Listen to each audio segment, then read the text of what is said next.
Welcome to the MMA Roadshow, episode number 312.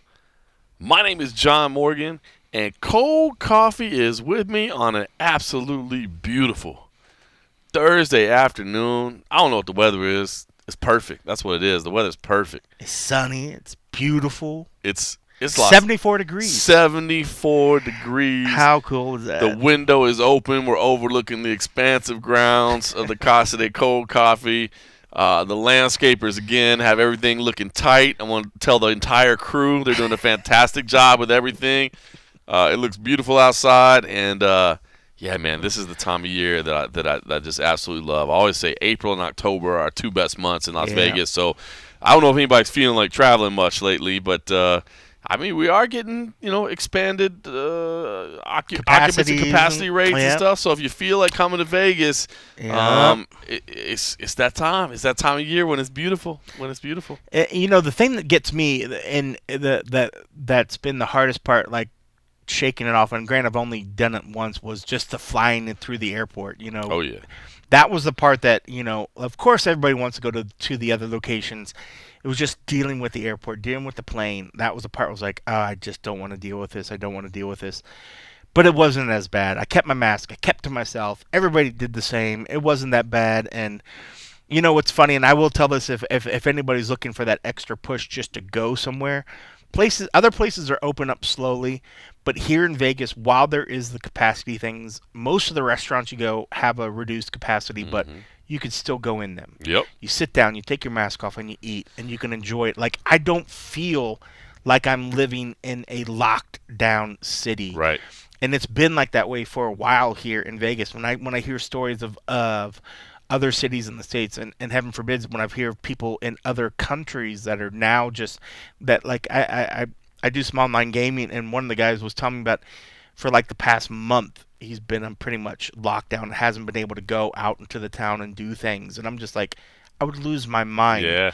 If you guys can get over, and maybe you don't even feel the weariness of like being in the flight or whatever, Vegas feels awesome. One, now the weather feels good, but just the openness that is there feels so good. Like, I don't feel like Still we're in the middle of social distancing still following guidelines, social still distance. doing the mask guidelines. They ask you to wear the mask when you go in their place, but you're right. But you can still do things. Still do some stuff. And I'm telling you, it's wonderful. Yeah.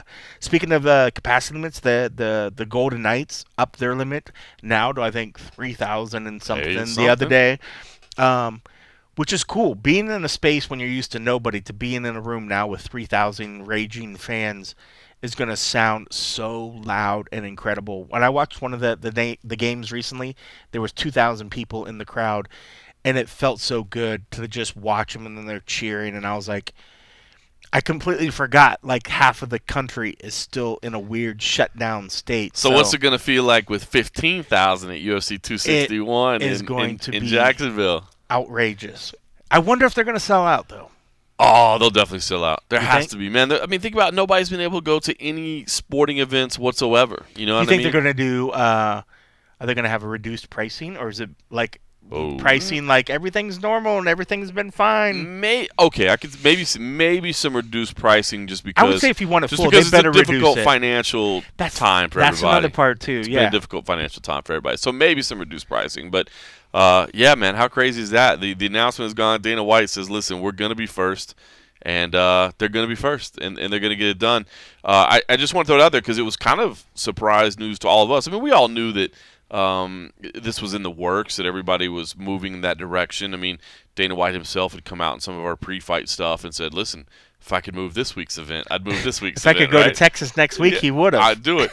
And he meant it. He was not just talking about, just being silly. No, he meant it. So we knew it was coming. We knew it was on the horizon. But, anytime they make announcements like that on their own, you know that it was kept pretty tight to the vest. So we still don't know much. I definitely wanted to mention it because it's a big moment. I mean, man, our entire last year has been about covering MMA during COVID. You know what I mean? It was literally a year ago that all this thing started and became a part of it. I mean, this is when the shutdown happened, right? And then, we're battling to get back to Jacksonville where we're returning. So it's been an interesting year, and so I'm excited to get back to crowds. I'm excited to be moving forward. I don't know any details yet. So that's the thing. So we're still trying to figure out. Hopefully, we'll definitely share those as soon as we can. Is there a bubble? Is there, I hope there's a bubble. Well, I gotta think there will. At least for the hotel, for the host hotel, which we probably won't be staying at. But well, see, that's the interesting part. That's the interesting discussion point about all this, right? So if the UFC is willing to play to a full arena, now obviously it's Florida that has to be willing to give them the full arena, but if they're willing to play in a full arena, certainly they're not going to be requiring any social distancing measures by an audience because the audience is going to be full, right? So at that point, you would think they would forego even asking them to wear a mask mandatory, like you would just say. I think so, right? I don't know. That's how do you ask them to wear a mask, but then say stand 3 inches from the next person? They do it on planes. They True. do it on planes, right? I mean, we're asked. The plane thing makes me, And listen, I've told everybody this from the beginning. We don't want to talk too much about politics, that sort of thing. But I've stood very much in the middle on this whole thing from the beginning. I don't think it's the worst thing ever. I don't think it's the flu. I think it's somewhere in between, whatever. But the plane thing is funny, where they're like, make sure you wear your mask. Make sure you let the row in front of you deboard the plane before you stand up. So they give you wet naps, and they tell you to wipe things off. But at the same time, like you sit down, you're shoulder to shoulder with somebody else. So we'll see. So those are questions, right? Is the audience going to be required to face any COVID measures whatsoever? I don't know. Are the athletes at least going to be in a bubble? I don't know. Now listen, I would assume the UFC would want to keep a bubble for the athletes, right? I mean, what if you put this huge card together, this pay-per-view, and then all of a sudden everybody tests? But here we go again. Is the Florida Commission going to even test for COVID? Do they even care if the athletes have COVID? Or is the UFC going to test on their own? You know what I mean? I would think that they would. Are they going to go above and beyond any potential commission measures and test? I would think they would too. And I would think they would because I would think it would open you up legally to some potential repercussions. If one of your athletes came and got COVID and God forbid developed any serious, issues or whatever, I would think that would be a problem, especially, we've talked about it before, but if you've spent an entire year protecting people and running through these extensive guidelines and then you get rid of them, and then somebody gets sick, I would think that would open you up to some legal repercussions. So a lot of questions. Lot of questions. I mean, we don't have any answers yet. Yeah, because even thinking about that, like they ask us, I don't know if we've ever talked about it, but I'm sure we have, and I apologize. But like every month, it's almost typically, like you had a few shots of Jameson. It's like I had my first shots of Jameson. They make us sign a waiver to work the events, but pretty much saying like if we get COVID, hey, that's on you. Just letting you know that there's a possibility, blah, blah, blah, blah, blah. And we agree to say that, hey, I want to work these events. If I get COVID, I understand that that's not your fault. I would think that they make these fighters, they present the same part to the fighters as part of their fight contract. I would think so. And that's a shitty way of thinking about it, but I would almost think that, the way the UFC is, I would think that they have every fighter already agree that, hey, we want to give you this opportunity to earn a wage, but don't hold it against us. And honestly, I would think any employer anywhere and any person looking for a job, who's going to say no? That's going to be the standard. And I think you're right. Because if it's a matter of whether I worked here for Junkie or whether I worked at the In-N-Out Burger, if they said, hey, we want you to come to work, but hey, by the way, there's a possibility that we can only control so much. Right. Are you willing to work knowing that you possibly could contract something? I think that's going to be standard language. I think that's going to be standard language. And if you see, but here would be the difference is what I think would be the concern is that, the UFC they've been operating with this stringent protocol for so long. Right. And then if you suddenly abandon the stringent protocol, I would think that athletes on that card could say, wait a minute, for a year you've been operating under this fashion and now you're not. So a lot of questions to be answered. We don't know yet. And then especially if they leave that and they come back to Vegas. So you want the guy that wasn't at that event, why didn't I get the same protection that was offered or here even in just Vegas? the corner or the coaches that were at Jacksonville or did whatever, and then all of a sudden they didn't have to test. They were around a bunch of people that didn't test, and then they come back, and then all of a sudden now you need to tell them, and then you just open up the possibility that you could have a lot of positives because you don't know if the pool that's coming in had been recently cleared. It's interesting, and that's why we're going to cover it. And it's very, very interesting. And let me just say, I mean, like, look, I'm happy that we're moving forward. You know, I'm not super happy. I'm not sitting here talking about, and I think that's what's important to know is nobody's sitting here talking about the morals of it, whether it's right or it's wrong. It's just going to be interesting how it's handled. I mean, again, I feel very fortunate. I'm vaccinated at this point. I've had both my shots. I'm good. I feel safe. I feel confident, you know. So it's not that I'm worried about things. It's just going to be interesting to see how everything's played out and how it's dealt with legally because at the end of the day, that's what everybody's trying to do, right? They're trying to protect themselves from any legal repercussions, right? Nobody wants to get sued. So and it's soon. It's funny because at some point, whether it be 6 months from now, a year from now, we're going to be able to all look back and be like, wow, when things are back to normal and be like, because we're nearing that transitional phase where things are really starting to go in that direction with the fact that we're open and there's going to be a point there's going to be that final event where the UFC's like, no, we're not testing, we're just not there yet, but this could be one of the ones where it's a step in that direction. So it'd be interesting to see how they treat it. It's funny, I'll tell you what, man, you know, and we've talked about it before, but I'll admit, man, the first event in Jacksonville, I got emotional, man. You know what I mean? The very first fight walking in, I've told the story before. You always cry before events. You just never tell people this. Like he's usually. So that's what I was saying.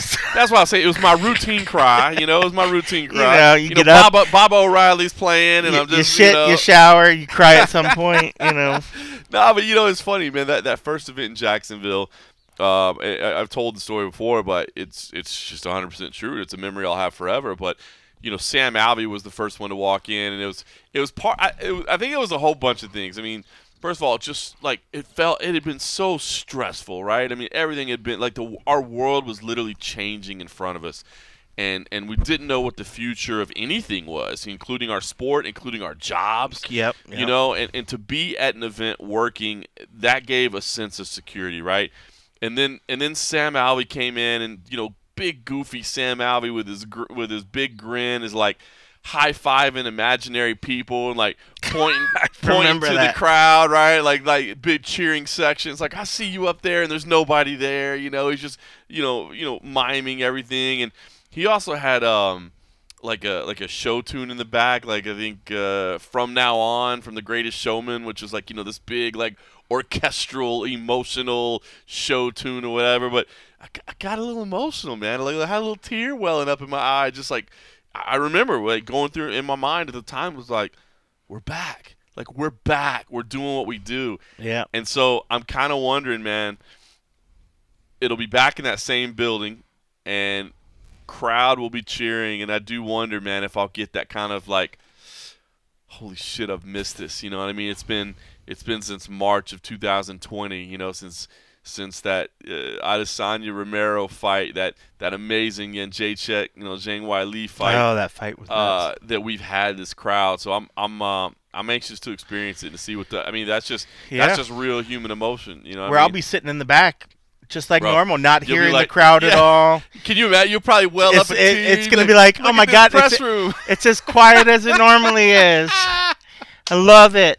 It's as quiet as it normally is. Oh, man. We'll see how it is. So, anyway, obviously big news. I just wish I had more information to share with you. We've inquired a little bit with the UFC, and from what I gather, they're still planning out all the details and stuff at this time, so we'll figure that out. By the way, you were speaking of Las Vegas arenas. I did celebrate a birthday this past week. Oh, which strip club did you go to? I didn't. I'm an old-ass man with a family. Oh, so you just paid extra. Oh, man. No, but I want to say I got shout out to my wife. I'm pretty excited about this. I know I'm like the worst person in the world to shop for, to like buy a gift or whatever. And I actually even like kind of feel uncomfortable like gifts and stuff. It's a weird thing. Like I just feel weird about people giving me stuff. But she got me a cool thing. She bought tickets for me and my son to go tour Raider Stadium. Oh, wow. Yeah, so because I've yet to be in it, even though the thing's been here forever. Like, I don't cover games there. You know, I know the media members have been in there, but I wouldn't say it's been here forever. Well, forever enough that somebody who lives here should have walked in the thing if they cared about it. And I am anxious to see this, you know, $1 billion stadium or whatever. So I'm anxious to see it. So she was able to secure some tickets. It's just, I mean, it's That's just cool. like the standard like stadium tour or whatever. But I'm excited about it. But it is funny. You can be like, where's the closest beer sellers to whatever particular section? They should have a beer. They should have a beer tour. I'll definitely find out where the beers are at. By the way, here's what's funny. So she she worked with some friends or whatever to get this. It's a great. I'm excited to do it, especially because it's me and my kid too. You know what I mean? So it's gonna be my kid's first trip to the new stadium and in his town where he lives and everything. But there was a part of me that as soon as I saw the tickets, I was like, I could make some money off these. Not just because they're Raider tickets, but check this out. It was the first available slot that she could get, but it's on April 20th at 4:20 p.m. Why does that sound familiar? It's 4:20 on 4:20. Can you believe that? I was like, dude, there was a part of me that was like, oh, dude, some stoners would definitely pay some big money for this. Some Raider stoners for sure. They drive in from L.A., from right? Oakland. Bro, we touring the new stadium on 4:20 at 4:20. Speaking of, I found some old vape pens that I hadn't messed with in forever. Yeah. I slept like a baby the other day. That shit worked like a charm. I'm telling you. Worked like a charm. I haven't been doing the vape pen, but I'm all in on the CBD melatonin mix. Oh now, man, dude. I'm just ready to go straight back to flowers at this point. Just bring me the herb. Who are you? I know. Flowers. Get the fuck out of here. God's prettiest flowers. Put them in my mouth. Who is this dude? I've been doing a podcast with this guy for 5 years now. He's talking about the flowers. Oh man, well you know. You're hip on that terminology, bro. I'm ready to get back to. There's something, man. 20 years the year. I'm just going to get back to my weed days. I ain't going to grow the hair back out, but I'm down to partake again. Oh, man. All right, let's get into some MMA talk. Couple things. First of all, I wanted to touch on what's crazy, man. The story that won't die, this Hans Molenkamp thing. Massive story on MMA Junkie. It's kind of wild how it worked out.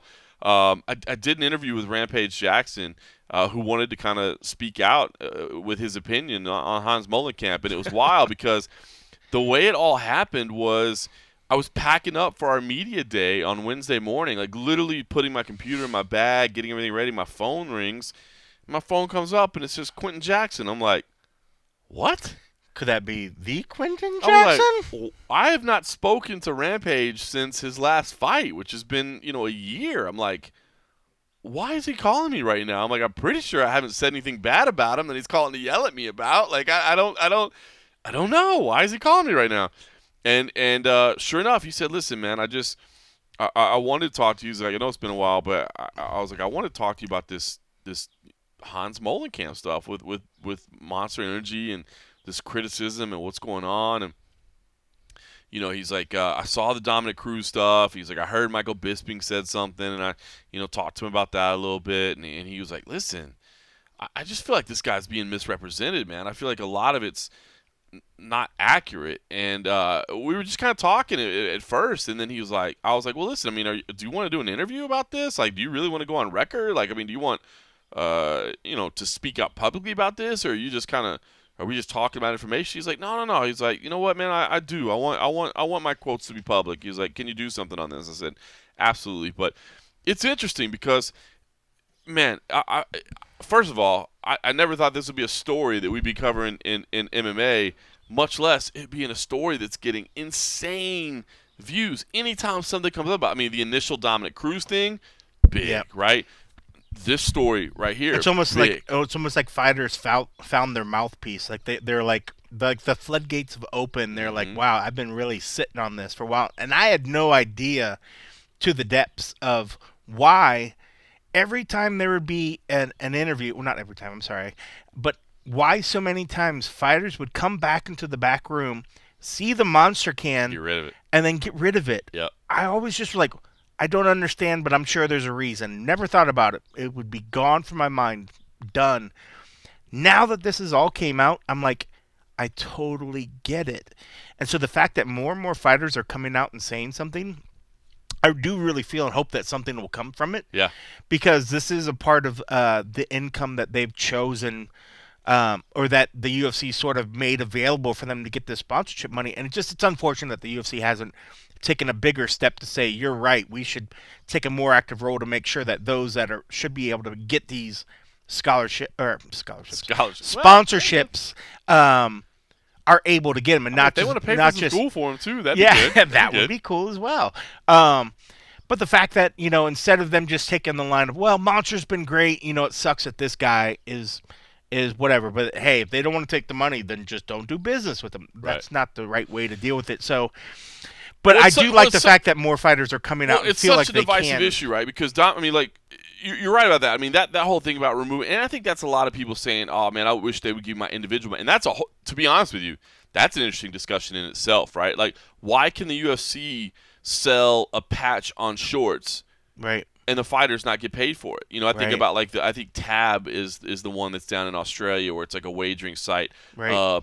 Paramatch, yeah. right, over in Russia. Those have been like, why are they able to put logos on the shorts and these fighters not get paid for it? I mean, that's interesting.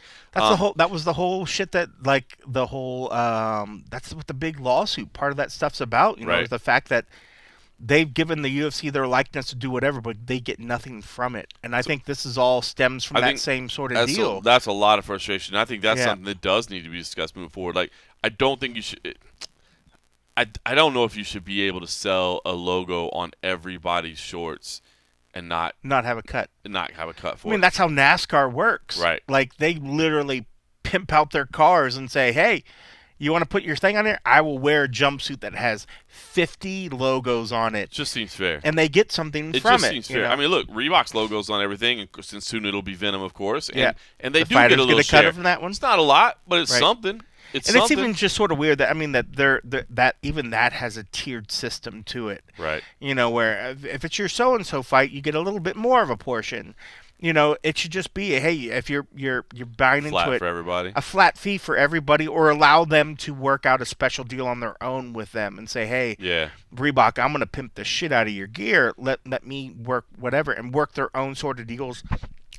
Within them. Yep. So it's like, hey, if I'm gonna wear your fight gear, how about also, because if you give me an extra cut, even if it's a percentage of what sells from my fight gear, I'll wear and I'll pimp your fight gear to all get out. There's no incentive for fighters to pimp their gear because it's not like you go out and buy Joanna's kit.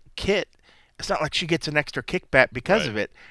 If you gave a fighter a percentage of that, you're supposed to, but we've never heard of that being very much money at all. So what's the point? What's the point? I mean, because if there was some legit money to be made there, fighters are going to they're going to hawk the hell out of the goods, Well, so Rampage came out and defended Hans Molenkamp a little bit and said, listen, if anybody hasn't seen the story, basically Rampage said, listen, some of what is being said is 100% true. Does Hans ask you to do goofy little skits, to do little things here and there? He said, yeah, he absolutely does. And I thought it was kind of interesting because Rampage was like, but isn't that what everybody does on social media? Like, everything's about kind of a little bit of an embellished look. I don't want to say a fake look, but a little bit of an embellished look. Like, he did say, and he kind of said, look, it's kind of goofy, but he does it. Like, Hans will take a picture with, Conor McGregor and be like, big things happening. Like, no, big things are happening. It was just a picture that got taken. So Rampage, I thought, kind of came out, and I thought that was kind of an interesting point to at least say, look, man, I mean, asking. I wonder if he was paid to say it. Well, that's a lot. The commenters came about that right away. It was interesting, by the way. Rampage said, I was like, have you talked to Hans about this? And Rampage actually said, to be honest with you, he's like, I've had my own problems with Hans, and we haven't talked in a long time. So he straight up says, like, look, I'm not doing this as any kind of favor to him. He's like, to be honest, he hangs up with you and calls Hans, and he's like, hey, remember that money you owe me? Remember that money you owe me? I did you a square. You're not the first one to say. A lot of commenters I saw in there were like, oh, how much did he get paid for this? Or, Hans is like, good. It's just, I mean, how can you not? I mean, especially with a guy that if everybody's questioning every interaction because they assume that the interaction was for this guy's favor, it'd be hard to think that anything that anybody did was purely out of that sucks. own. So nobody can actually defend the guy and be honest about it? Is he even defending himself? Well, he did. No, Hans isn't defending himself, but my understanding is he just doesn't want to talk publicly because he doesn't think he thinks that whatever he says is going to get trashed. Well, but if you don't defend yourself, then you just sound. That's like one of those things, I mean, you sound you seem as guilty as ever because you can't come up with a decent defense.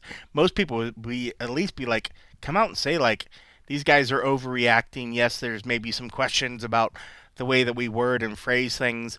I was only asking them to do something. I'm sorry if I made it seem that I implied. That's what I think needs to be adjusted moving forward. Is how he handles. Why isn't Monster fucking saying anything? Well, Monster says they're going to look into everything, and they may not know about all this. Because here's the other thing, and here's one thing that Rampage said that really did make sense. He's like, the thing I don't understand about this, he's like, is that Hans doesn't have the ability to cancel your deal. He's like, there's people that work at the office that handle that. He's like, he doesn't do the contract, so.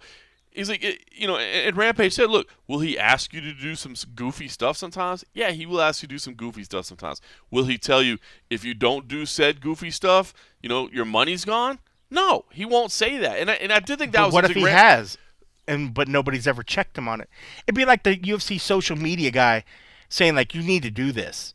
And they're like, well, what if I don't want to? I'm like, trust me, if you don't, Dana's going to be really, really upset because he's setting me here to do this. They could be completely talking out of turn and not have what they said. That's fair. And most of the fighters were like, oh, okay, yeah, it's cool, whatever. That's fair. Let's do it. It's part of the obligation. That just goes to show that you got to know the terms of your deal and you got to know who you're actually dealing with, right? But even then, or just have the confidence to say, who do I go to? Right. What's the chain of command? And when I feel like I'm not quite sure on this deal, who can I go to? And does that mean that they go to a UFC person and say, I'm not quite sure what this Monster person or Reebok person is asking me to do? How much of this do I need to do? Right. And, like, do fighters know that chain of command? Do they know the contact people that can need to do it? That's what I think needs to evolve here. See, that's where I think it is, because you're absolutely right. Like, look, it's kind of like anything. Like like most everything in life, right? The truth is somewhere in the middle, right? Yeah. Like Dominic Cruz says this guy's the Antichrist. Rampage Jackson says he's the greatest human being ever on the face of the planet, right? It's somewhere in the middle. But I think you hit the nail on the head right there. I think what hopefully happens here is that people do realize that, yeah, look, he's worked. If you don't know Hans Mullenkamp, it's funny because in the article I wrote, I was like, he was hardly a public figure. The guy's been in the MMA industry for years. I mean, years. Even before he was part of Monster, he's been behind the scenes. He wasn't a person that anybody knew. But basically, like, I never knew him until this came up. That's it. He's this, like, hustler, grinder, behind the scenes, like, understands viral marketing, understands social media, understands, like, he's just, and more than anything, he's just one of those dudes that's like a hustler, right? Like, he's going to come out and, like, make things happen. But I think you're right. I think you hit the nail on the head. I think he's probably asked or... He's probably overstepped his bound and nobody's checked him. That's what I'm saying. He sounds like some UFC staff, unfortunately, that pushed and got their own little shit going on until it was found out. And then they got their walking ticket. Right. I wonder if the same sort of deal went on with this. I don't think he necessarily, and that's the thing is, I think the people that are, and by the way, I've had a lot of other people besides Rampage reach out behind the scenes and in his defense. In his defense, really? In his defense, yeah. And it's interesting because I saw the reaction to the Rampage article where everybody's just like, "Well, he's clearly paying for this," and I was like, "Well, I don't know if it makes sense to other fighters." Yes, I've had several. In fact, I have multiple fighters that want to talk to me. Well, maybe they've just never been rubbed wrong. It's just funny. As we were talking about this, I know you've worked in the food industry. And I've worked in the food industry. It rubbed me, and it made me think of, like, say you're in a busy environment and you're working in the kitchen, and somebody's like, "Hey, I need you to do this," and at some point you're just like, "Oh shit, I need to do this," and without really understanding. If you're a server and the expo's like, dude, I need you to take this or go butter these garlic bread or do whatever, where ultimately the expo's not your boss. Yeah. The expo can't actually tell you to do whatever, but you feel like you have to because it's a pressure situation and stuff needs to happen. I think there's a lot of instances out there where people just aren't given the knowledge to know who's the proper chain of command that in that situation, you're just like, okay, whatever, let's do it. And especially if it's a fight week or I think you hit the nail on the head with your first example, which was, and this is not to pick on UFC social media or to say anybody in particular, but I think that's the perfect example of, like, they come to you and say they need this from you, and you go, well, what, like, maybe you find out later, like, you don't have to do that. You're not contractually do anything. You can, when the social media comes to them. Yeah, they literally, and you know what? I bet there's a ton of UFC athletes that don't realize they don't have. There are some things they're required to do, like you know, they are press conferences, media day, that sort of stuff. But, like, there's a lot of stuff that's on the side that they could literally just go, "Nah, I'm good. I'm good." If a fighter's listening to this, they show up and if you guys don't know this, a lot of times when a fighter shows up that fight week, they check in, they're signing posters, they're doing stuff like that. Even that, there could always be pushback from that, but every fighter wants to sign a poster because they get a poster. But usually after they do that, and then they're given a media schedule. They go do their ENGs, their little news packages that might go on the thing. They might need to update their photos, so they go take new photos.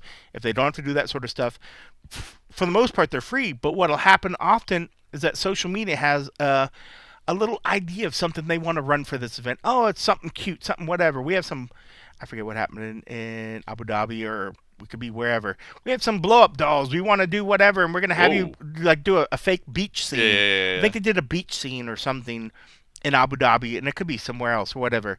This is an idea that social media gets, but the fighters are not obligated to do it at all.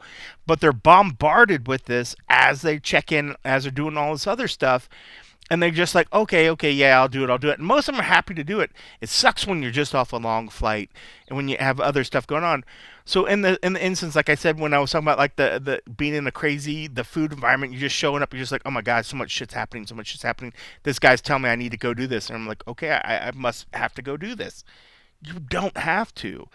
And so I wonder if in part of this, the monster thing is like feel like they have to because they're not given enough information to make an educated decision to change their mind. All right, 2 points I want to make. First thing, as you said, any fighters that are listening to this right now, I want to make sure you do realize if it says MMA Junkie on there, it's absolutely required. You have to do that. You don't get the option to turn that down. That'll come from PR.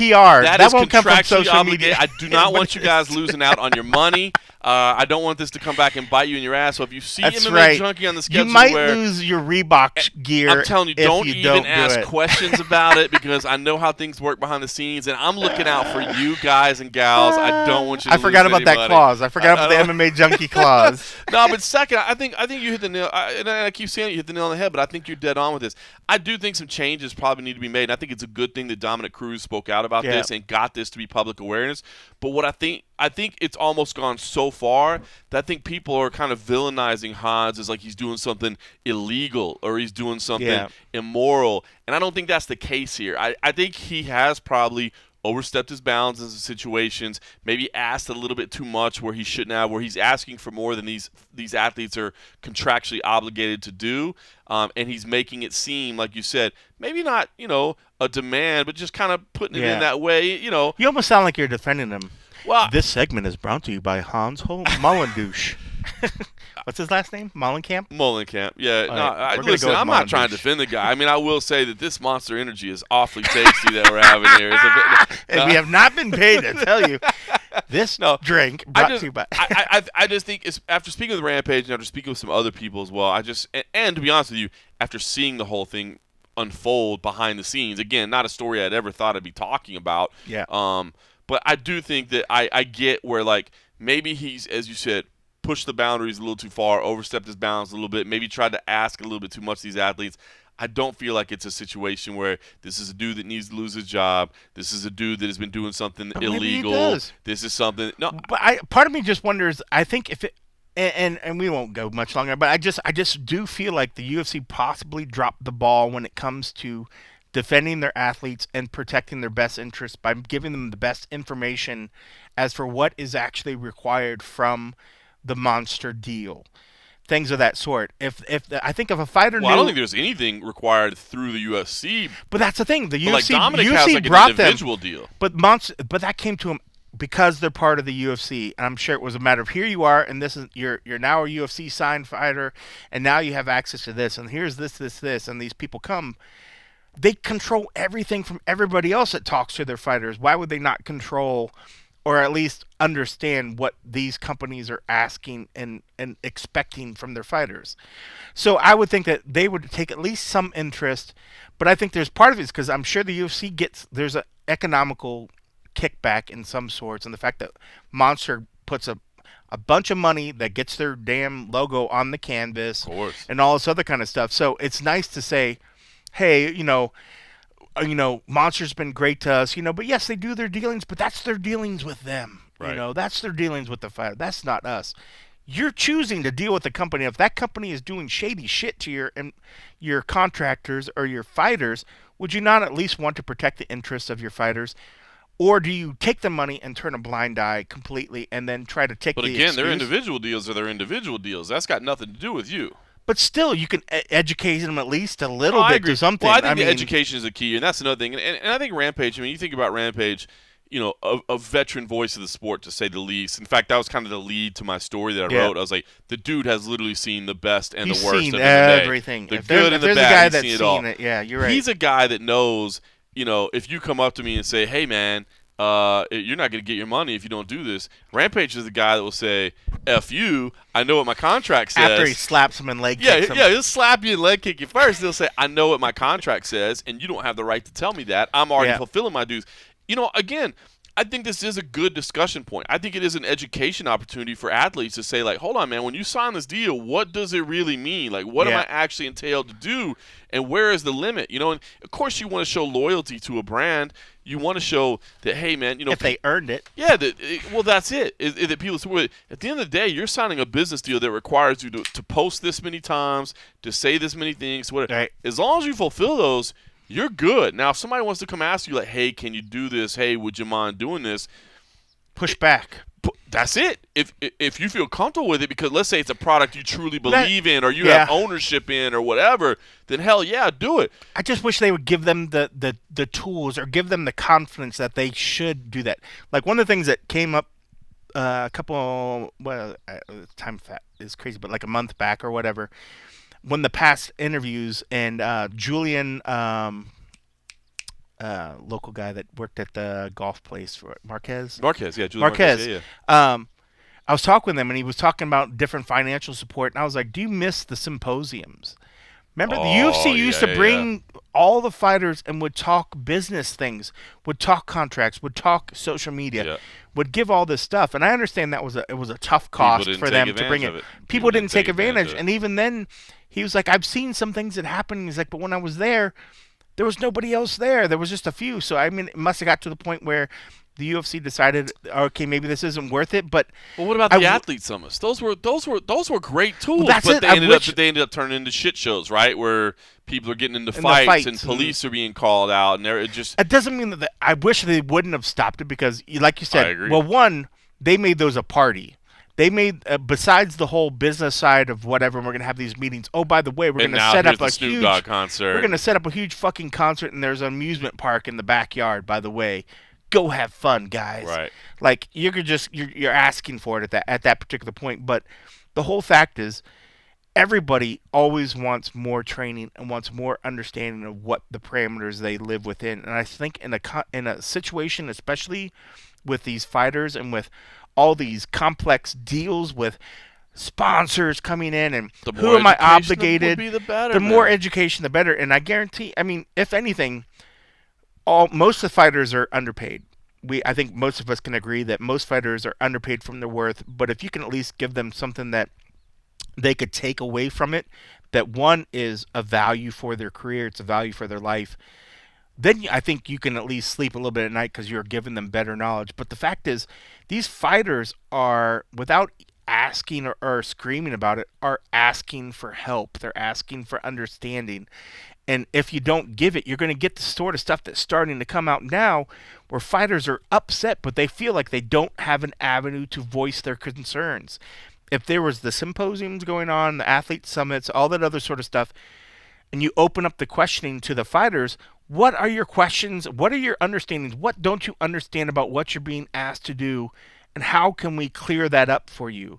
None of that is happening right now. Fighters show up and they're just like, where's my room? When do I have to weigh in? Yeah. Where's my workout room? They're keeping it really, really simple. But obviously, right now it's COVID times. But let's be honest, that's not the reason why it's not happening. It wasn't happening before COVID started. It wasn't happening before. So it's not like that's an excuse. So you're right about that. I wish they would go. I wish they would go back to it. Those athlete summits. I think there were a lot of a lot of potential opportunity for growth and for learning there. You bring in like the geniuses of like Kobe Bryant, who understands. Oh man, I bet every person that saw I remember, that's the thing. There have been so many people that said they learned from that so much. Every fighter I've ever talked with was just like, that was awesome. I'm so glad that they made that available, let alone the fact of, like, Kobe, unfortunately, now that he's not here, every person that went to that was like, that was one of the greatest things I had ever seen. To a man and woman, right. Everybody that said in that said it was one of the most educational opportunities they've ever right. had of their entire career. I'm getting goosebumps thinking about it. Look at the goosebumps. Yeah. I really wish the UFC would step up and offer that instead of taking a back seat to helping them shape their career. Because that it is, when it comes to money and it comes to some of the stuff that they're throwing at them, and especially now that the people that we're seeing are younger and younger, there are still the vets that still do with it. I mean, I think we've been in this industry for so long, and there's always something new to learn. There's always some nuance that we're not understanding. But the fact that the UFC isn't taking a more active role to help prepare these fighters, and I can see it from one side, they might be like, dude, there's just too many to micromanage everybody. And that's not about asking them to micromanage, but it's also, are you giving them an opportunity to make sure that they're making the most of their time while with your organization? Are you doing enough? And the fact that they're putting so much of these contracts and weird opportunities in front of their face that are, for a young person, are so overwhelming, where it's just like, let me just sign the dotted line, because I know if I sign the dotted line, more money is going to be in my bank than I've ever seen in one particular point. I just want that to happen, and I'll deal with the ramification after the fact. Whereas, like, if you go in that with a little more educated, at least they understand and feel a little bit better. So when that day comes when they're just like, oh, now I finally understand what I was signing. Right. They have an understanding, and they're not going to hold it against you, and they're also not going to do weird shit at press conferences and take cans off the tables, and they're not going to give, other comments other places disparaging, because they fully understand it. And that's the part that that's coming out of this whole, like, monster thing, is that it's gotten, I think the UFC has went back from where they were. At one point I was very proud. I was proud as an employee seeing them doing it, and then I was proud as a media member covering it, because I would go there and shoot those things, and I was like, God, this is so fucking boring for me to sit here and and shoot these press conferences, or I'm sorry, like these symposium things and these summits. But the one thing that came out of it that sticks in my mind is that they all looked happy, that they felt like they were learning something that was bettering their lives. That's right. I can't Somebody's think kind of trying to look out for them, basically. Somebody was looking out for them. And the fact that that's gone, I mean, granted, this was before the WME, IMG stuff. Sure. I would hate to think that was a line item. I'm sure it was a line item. It's not cheap to bring all those people to one place. So expensive, I can only imagine. It's very expensive, but you're right. It's a line item that I think builds towards the future. I think, to be honest, man, I think the headaches and the hassles that were around it, which is unfortunate, but it is true. If you create a party environment with a bunch of alpha males and alpha females and bring rivals together, maybe shit's gonna pop off. I know for a while they were doing it like and again, maybe this wasn't as practical as well. They were doing like in groups of 50 or whatever. They would pick a group of 50 individuals, just and do it like in sections like that. And I think maybe that's a more manageable way to do it. Now maybe it becomes more expensive, it's more repetitive. I'm not if they do it at the Residence Inn. No, I'm just kidding. And then that being said, like when they were doing it before in the heyday, their own hotel. Hey, when they build their own hotel. But then they're not going to have the conference room stuff. They're just literally probably going to put a fitness room in the thing. I mean, there's a decent amount of land there. But there's still time to fix the blueprints. I haven't seen any bulldozers out there yet. So there's still I doubt they're going to throw like $1 billion. I mean, most like a new but I'm saying big resort. Put a big ass conference room in there where they could do stuff like this. Which you would hope. It's just one room. That's true. If they did something like that, it got to be a 20,000, 200,000 square foot conference center. But that center. was the thing. I just need a room. True. And I guess when we're saying this, we're going from the reference with this used to happen at the Red Rocks. Right. Where the Red Rocks is where they, maybe they still have their holiday parties there. There would be multiple conference rooms of multiple things, and then other smaller rooms where there could be a social media room going on while there was a, whatever, some other medical thing happening in another room. If there's one room, you can only do one thing at a time, but still, that would be better than no rooms and doing nothing. And I know we've rambled on a lot about this. Well, it's kind of funny. I was thinking to myself, I was like, I was kind of joking. I didn't even realize how passionate about it I was until we started talking about this. That's exactly what was crossing my mind. I was like, we've been talking about this for a long time. But it's so funny because the clicks on this story and the interest in the story has puzzled me. Yeah. And then we started talking about it, and I thought, well, wait a minute. There is a lot to talk about here. There's a lot to dissect. I didn't realize I was so passionate until we started going. It could be the Jameson, but that too. It is, but it's just crazy because when you think about these fighters are doing everything that they can to prepare their minds and their bodies for the moment of combat, the moment of getting there and entertaining all the sad sacks on the outside. But what else can the UFC be doing to just better the rest of the time? I mean, they're doing all the best work that they can, but there needs to be a future. There needs to be things going on to the side, and we as just fans off the side, we have nothing we can do about that. Right. I mean, I could buy your fucking T-shirt. I can, whatever, subscribe to your OnlyFans page. But outside of that, hey, Paige. I don't subscribe to her shit. She don't work for me. But it's just like, you just feel like when you start, and that's the thing. When you stay not woke, just to use the young people's terms, to the... Is that right before you smoke your flower? Let me go find some herb for you. Let's go. We need to smoke a little bit. I mean, until you think about those stuff, it's easy to just let it all go. But, I mean, I think as all of us, maybe that's how change happens, is that more people on the outside are poking the bear and say, whatever happened to you guys used to take care of your fighters better on this. Why don't you do this? Because... but I guess on the flip side, when I posed that question to Julian, I was like, "Would you want them to do this again? Would you do whatever?" And he was like, "I've done it before, but people just don't seem to want to do that." I mean, I don't know. The buy-in wasn't great. Do fighters not care about that? Hundreds of thousands of dollars, potentially millions of dollars, to educate people, they're not buying in. I don't know. It's crazy. It is funny, man. It's a discussion point. I'm glad it is interesting that it's been brought to the forefront. So I would say, I guess, take a second to read the story I wrote with Rampage.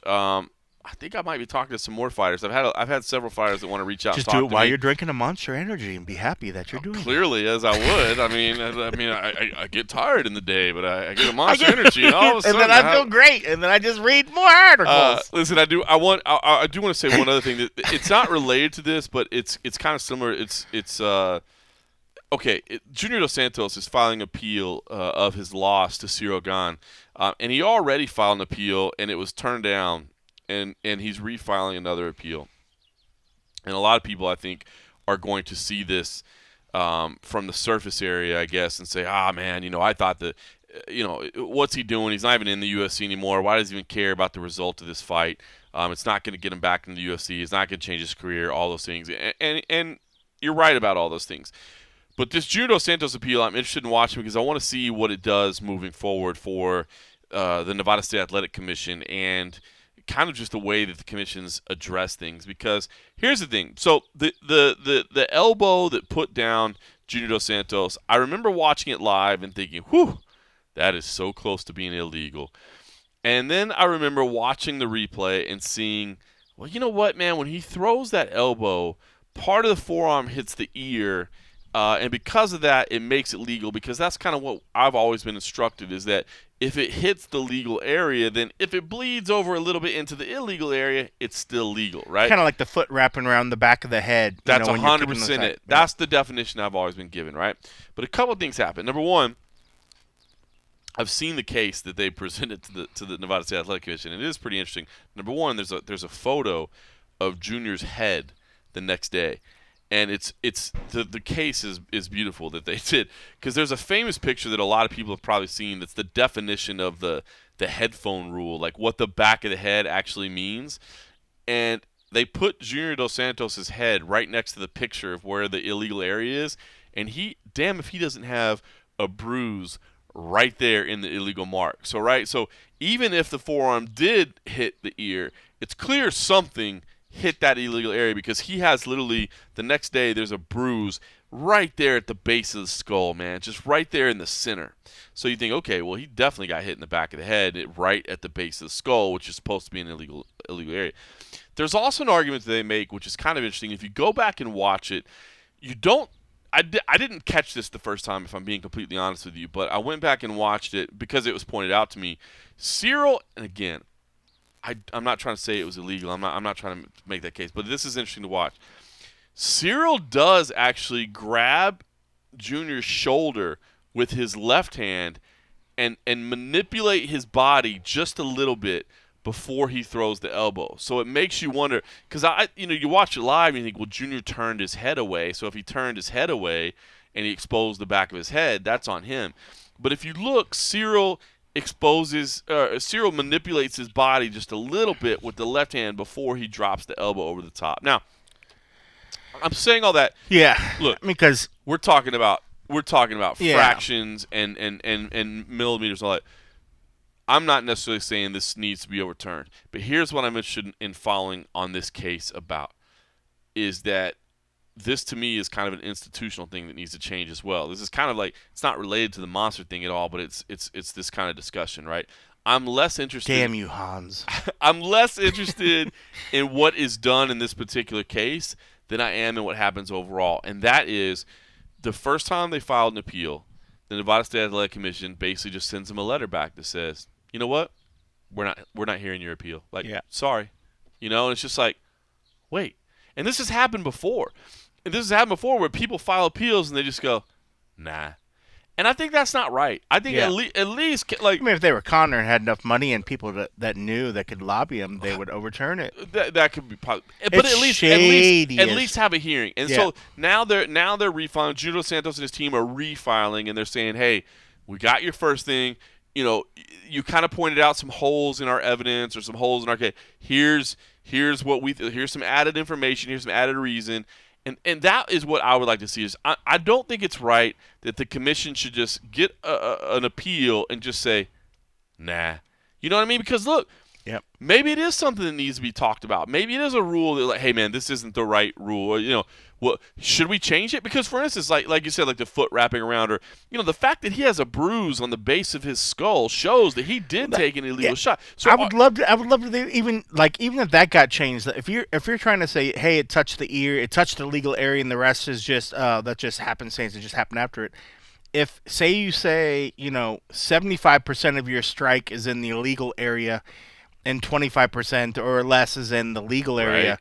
Shouldn't the illegal area outweigh the legal area? So here's and this is what I thought too, because I've always heard the example you said. What about the foot wrapping around? Like, right? Yeah. Let's say you throw a high kick and the shin hits the side of the head. The temple, but the toes wrap around and hit the back. Right? Okay, cool. This situation, I wonder if it almost wasn't a little bit more different. It's almost like, what if the shin hit the back of the head, but the toes wrapped around and hit the ear?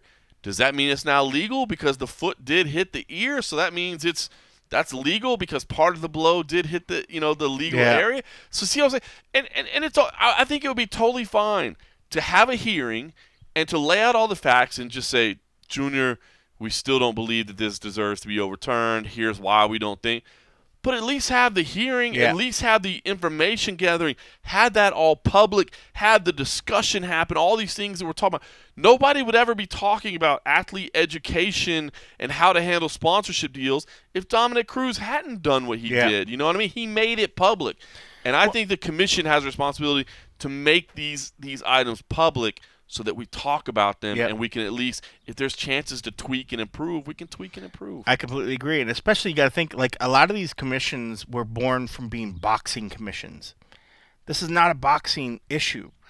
Nobody's worried about whether a glove hits the side of the head or the back of the head. That's a clear, definitive difference between the two. Right. But if you're throwing a leg, and like you said, if the majority of the strike lands in the illegal area and part of the area off to the side is legal, how can the bigger portion of the strike be pushed off because there was part of the legal? I hadn't even thought about it that way, but that's a great point, because when you're talking about a boxing strike, you're talking about a very select target. It's very one easy. Little spot. It's very easy. When you're talking about that blow that Cyril or even threw, a shin, even when you talk about the shin of the foot, you're talking about a 2-foot. That's what I'm saying. 2-foot area. When you're talking about the forearm of massive heavyweight Cyril Gahn, or like you said, the shin, the knee down to the ankle, you're talking about huge difference. I mean, what would that be? 5 or 6 gloves? Right. You know what I mean? 5 or 6 the front of a I glove. think the discussion needs to happen because they need to update their set of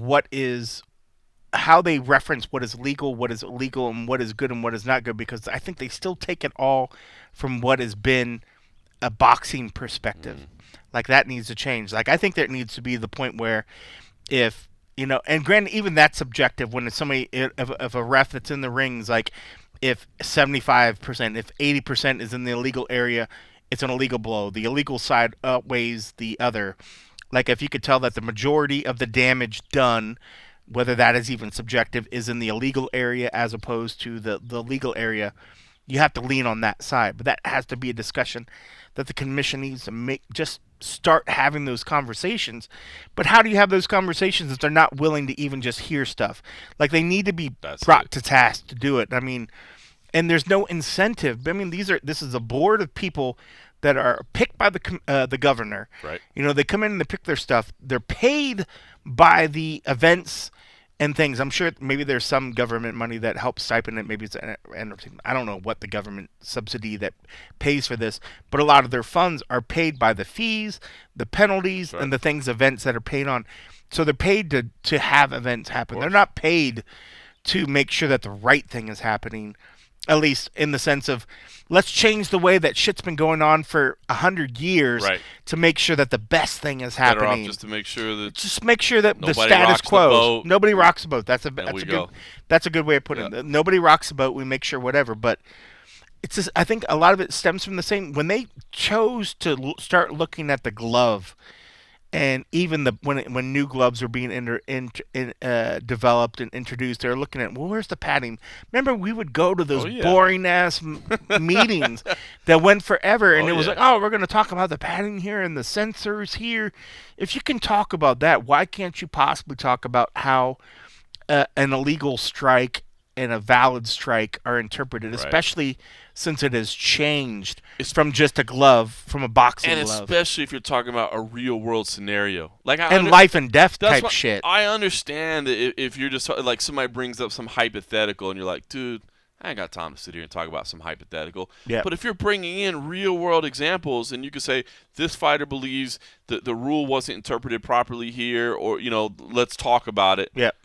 Come on, man. Yeah. Do that. That to me is your job. Even if they tried to hijack, it was funny, like here's the rebel in me. Even if they tried to hijack a local meeting where they're like, here's public discussion. We're not going to actually answer your question or talk to you, but do you want to say something on record? Start using those opportunities to start saying stuff. Yes. Filibuster that shit. Go on for an hour and talk about how the commission... They'll cut you off in like 2 or 3 minutes, but still say something. Oh, yeah. What are they going to do, physically remove you? Not if you're Junior Dos Santos. Yeah. They're going to start having armed police at every meeting. Sir, would you mind stopping? No, I'm not stopping. No. I'm nice, but I'm not stopping. Listen, man, it's funny. We haven't even talked about the fights this week, and it's interesting, but... I wouldn't stop. Yeah. I'm like, nope. Everybody's checking their watch going, oh, no, you're fine. We're good. I'm good. Late lunch today. No, but, look, it's interesting. I feel like sometimes we do get so bogged down in just the fight cards and that sort of thing. And, I mean, that is what this is about. But I thought those were 2 pretty interesting topics, and one that hopefully we didn't bore anybody with, but ran further than I thought we would. But just does go to show you what's kind of going out there. So let's get to this fight card this week. It is UFC on ESPN 21.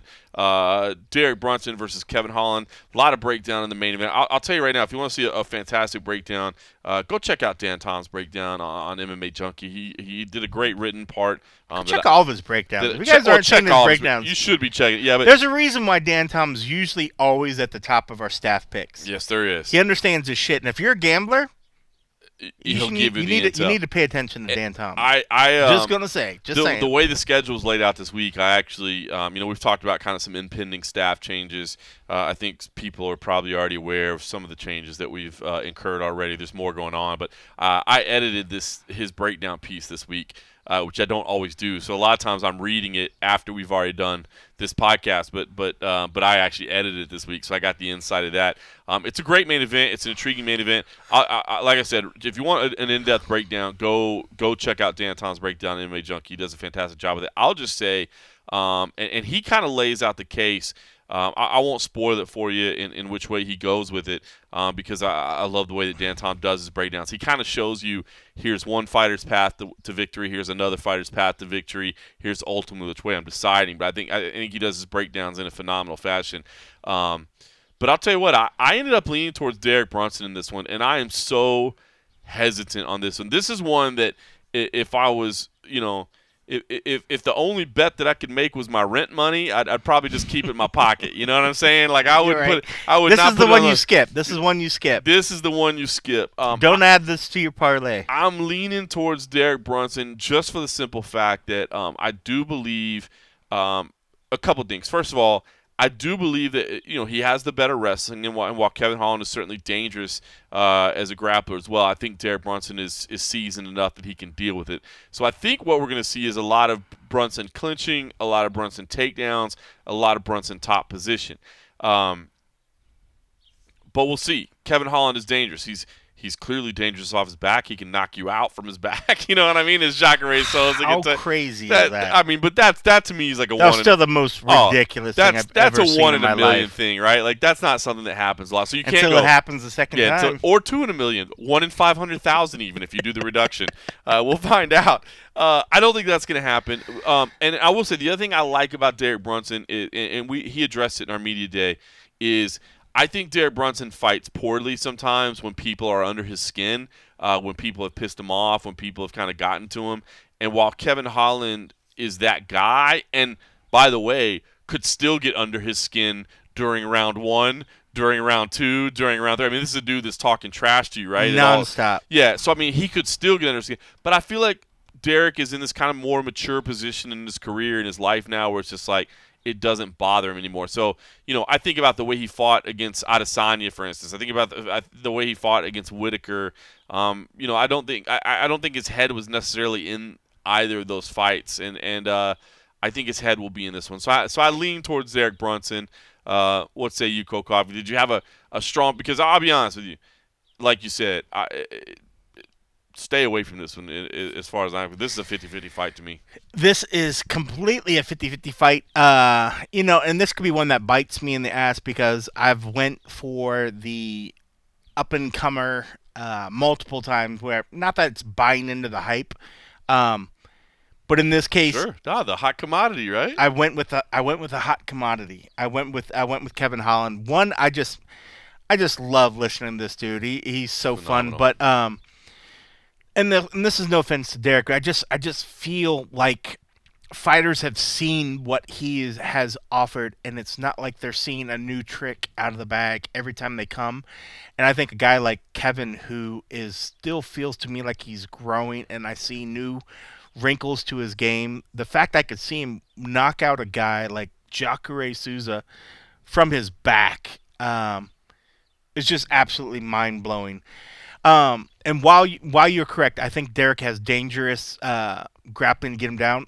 I just don't think he's going to be able to get him down as easily as he's been able to get the other guys.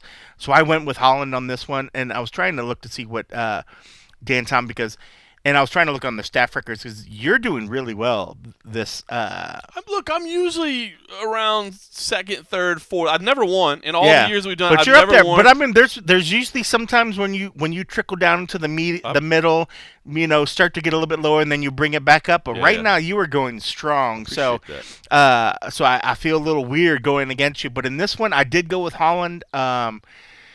There's just something about him. When I think of their trajectories and what he's been able to bring, I do think that he is a bit undersized when it comes to Derek. I think he could easily, if Kevin wanted to, not easily because I mean obviously weight cuts suck and I've never been good in my life. I'm on a weight gain path right now, but the fact that he could easily be fighting welterweight right now and just I think smashing dudes and making a big presence for himself. He's fighting bigger guys that are probably normally 25 pounds heavier than himself, and he's doing an incredible job. I'm just hot on him right now. I'm just high on what his skills, but I just love his swagger. I love his personality. I just think that Derek's not going to present. There's always a possibility if Derek catches him with the strike. If Derek catches him with his power, he's going to hurt anybody. Sure. I just think Kevin has a good chin. He hasn't taken the damage that a lot of the old veterans. Really well, he rolls with them so well. Yeah. And I just have a feeling that Derek's not going to have his way when it comes to getting him down. And if he does, he's dangerous on the ground. He is. And it's not even like he's capturing guys and just submitting dudes right and left. The fact that you can knock a dude out with your power from your back. That's insane. It's the most insane thing I've ever seen. And when I saw that knockout, I was like, I was literally at a loss of words. And at this point, I'm like, until he proves me wrong, he's now moved into that. Don't doubt him. Don't doubt him. That's exactly it. He's moved into my don't doubt him column. And as good as Derek is, he's not the guy that I would say is the one that's going to push the young rising stud down. He does. Holland does something impressive here, man, and you got to. But like you're right, it's a fucking pick 'em. It's tough. It's depending on where you want to put. You want to put more credit in the fact of this guy that when he does dominate, when he does take guys down, he's just so oppressive. If you're confident that Brunson is going to be able to take him down at ease and hold him down, and he's not going to get up, and he's just going to grind out rounds, then go with Brunson. But if you think that Kevin knows what Derek's going to do, and he's wise enough to keep the distance away and get into the mind as the game's going on, throw those good strikes, pull some random ass strikes, because he's got some unique little strikes that he's pulling out, and I think he has a more diverse striking attack than Derek, because I think he's at that phase. He's like I think any young person coming up, they're more willing to try because they haven't seen enough. They haven't lost enough to doubt the fact that what I might try to do is going to go against me. Mm-hmm. So I think his don't know what you don't know. That's it, So I went with Holland in this one, and I'm just saying, I think I'm number 2 in our picks right now. I would say if you're a betting person, either one of us is good because both of us are doing really, really well right now. But this year we've been pretty in step, I think, I agree. a lot with each other, which is, I think, why you're at the top with me this year. As a former champion of the picks, and but hurting me, just hurt my feelings. That is a hell of a fight. It's one of those ones. These are two guys that can help define the way that the division. If there is, not that you want to call Brunson a gatekeeper or the old guard. But in the terms of looking at these two guys, this is old guard versus the new guard, and it's exciting because this fight literally lays out like who's going to be. This is a contender fight. Like this is who's going to be fighting for the title within a fight or so. Yeah, they're up for a big fight next, no matter what. There's no question about it. Even though there's a lot of big fights at middleweight right now. So, big main event. Co-main event, I find very, very intriguing as well. Lightweight fight between Gregor Gillespie and Brad Riddell. It's old school striker versus grappler. As much as it can be in this day and age, obviously everybody's a complete martial artist at this point, but Brad Riddell is a former kickboxer, professional kickboxer. Gregor Gillespie, a former Division I champion in wrestling. National champion. I think people don't always view his to be honest with you, look, I think a lot of people don't know his entirely wrestling credentials, but they're impressive to say the least. So listen, Gregor is sometimes an interesting cat to talk to. He's a little standoffish at times. It sometimes can be, I don't know if intimidating is the word, but it feels like he was different though on our media day, and you'll hear it. He was different. I don't know if that was because of you. Well, I think here's what happened. So I trimmed the audio down a little bit. Now, if you want to see the full one, go over to YouTube and you can check it out there. But we started out spending several minutes talking about wrestling and talking about fishing. That was a good open. Good open. Kudos to you because if you would have started with just fight shit, I think we would have got more of like the old. But I think he was happy to see you. But you started it right because you gave him his bread and butter right from the get-go. That's it. So that was the straight. So if you watch the YouTube and you go, what the hell is Morgan talking about Why here? Is he starting with the wrestling? Why is he talking about wrestling? And then why did he go from wrestling to fishing? Well, it is because I wanted to get to this part right here. So we're going to pick this up in the middle, but you can hear what Gregor is talking about. after we, I think, warmed him up properly and gave what I thought was one of the best interviews I've ever heard from him. So here was Gregor Gillespie, talking about rebounding from a very, very difficult loss the last time out, being away for a long time, and kind of what's at stake in this one. So here's Gregor Gillespie. But as far as like my time, I wouldn't say away from fighting. I've been training, obviously, but we did have some downtime this summer. I was upstate and spent quite a bit of time with my family and my girlfriend and my friends from home, which is really nice. Otherwise, if this hadn't have happened, this is kind of the silver lining. Had this never happened, I would never had a 4 or 5 month stretch where I would go home and stay there. So, but my girlfriend got me into mountain climbing, so I've been doing a lot of that. So we're doing the high peaks up in the Adirondacks in northern New York. So we're working on getting all 46 of those done. That's awesome. Yeah. So you mentioned the time off. I mean, I was surprised it was this long. Did you intend for it to be this long? No, and like a ton of people get on me on social media about that. And it's like, I guess, I don't really love to dive into it with people that are giving me shit online about being out for so long. And, they send the nasty messages like, how's retirement? Or have you woken up yet from Kevin Lee? And it's just like, I try not to get into it. But it's like, I guess to address that, I would have to say, I'm not like taking a break from fighting. I've been training and I've been trying to stay ready, but I broke my jaw against Kevin Lee. So I had a 4 or 5 month layoff as far as getting like touched in contact. You can't do anything. I was home getting clearance upstate New York from my, facial doctor that, gives you the clearance and tells the UFC that you're back for, ready to go. And that weekend, I was going to a ski resort upstate before I came back down after getting cleared, and that's when all hell broke loose. That was the start of the whole quarantining thing and the whole lockdown and stay in place. That weekend, it was 4 p.m. and the ski resort got shut down for the season. So we went home and I just stayed there, So it was unfortunate timing. And of course, people don't also realize, I'm not sure they know where I live. I live in Long Island. Like, we're talking about 18 miles from like epicenter of this whole thing. And again, I'm not like super worried about it. Like, again, to each their own. But it's hard to find like where to train and who to train with when gyms aren't open, So it's not something that I did on purpose, and it's not like I wanted to sit out. It's just kind of unfortunate circumstances, It's interesting because that's, when I was, from the outside looking in, I thought maybe, difficult knockout. You're not used to losing. Sure. Wanted to take some time to mentally evaluate things, but really that was none of it. None of it. No, man. I would have loved to been right back to training after I got clearance in March. I would have loved to come back and gotten a fight in the next couple months.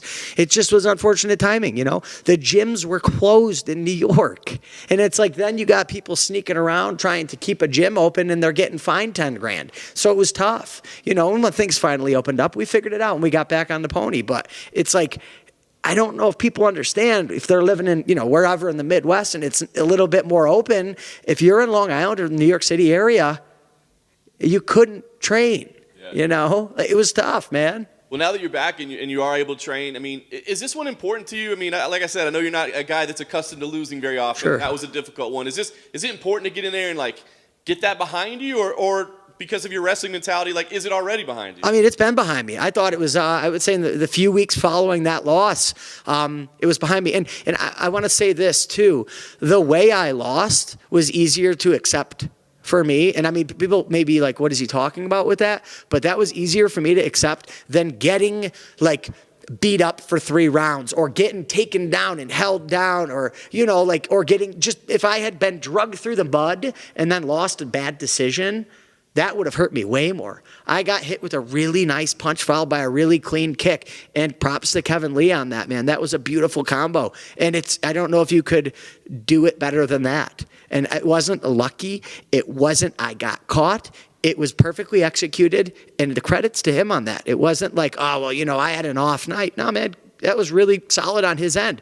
So it was a little bit more not acceptable. You never want to say losing was acceptable, but like, I didn't get drugged through the mud for 15 or 25 minutes and then, like walked all over. That would definitely been affected me a lot more, just because then you're like, wow, man, nothing I did worked. Yeah. Nothing that I could have possibly done would have changed the outcome of that fight, Did it change any things in the course of like your career? I mean, at the time you were like dark horse title contender. We're like, Sure. man, this guy's going to sneak in the back door and beat Habib or something. Sure. So did it change anything in terms of like your career arc or what the goals that you have for yourself? Well, I mean, a couple things I would say probably did, and not just that loss. I mean, anytime you're on the cusp of being in the conversation for another, title eliminator or whatever the case would have been there, then obviously, yeah, it's going to change the trajectory of your path.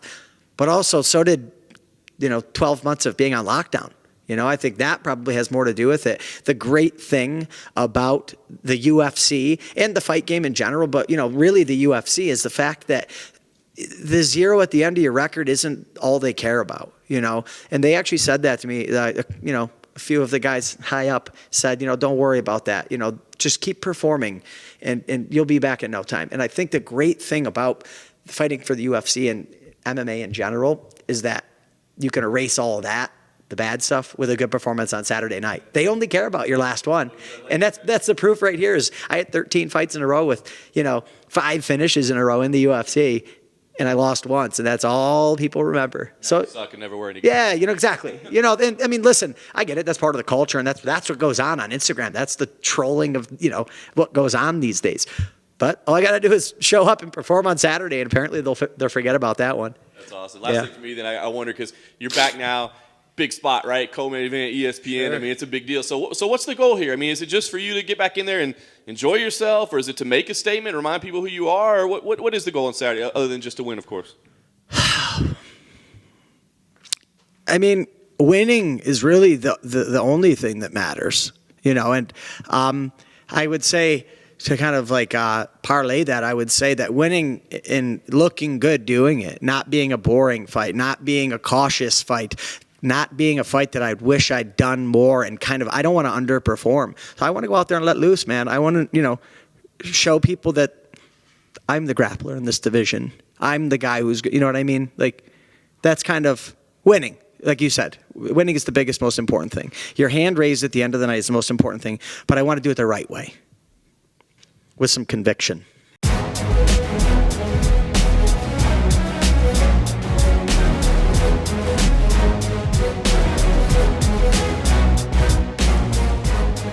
All right, that was the gift, Gregor Gillespie. Listen, number one, I mean, I just think his attitude about the loss that he suffered is so just spot on of the way people should deal with it, man. I mean, it sucks. Like, it absolutely sucks. It's the worst. We always say highest to highs, lowest to lows, but that is accepting of how you deal with it and how you move forward and how you go on. And to be honest with you, it was kind of educational to me, man. I thought like he was having some issues, and that's why he's kind of out for as long as he was. So that was cool to hear.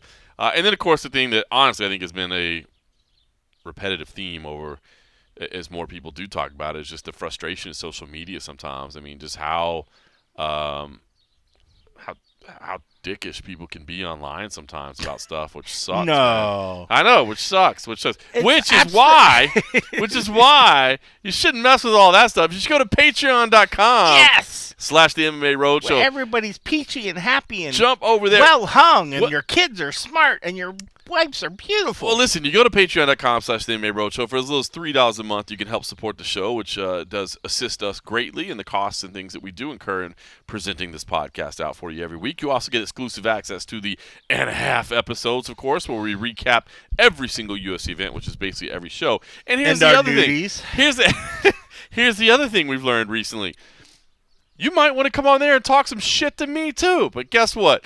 You're supporting the show, so I will engage with you while you talk shit to me there, because at least you're supporting the show. I do want to send a shout out to Enrique, and I want to roll my R's. Can you roll your R's? Enrique. Can we get Joe Martinez in here?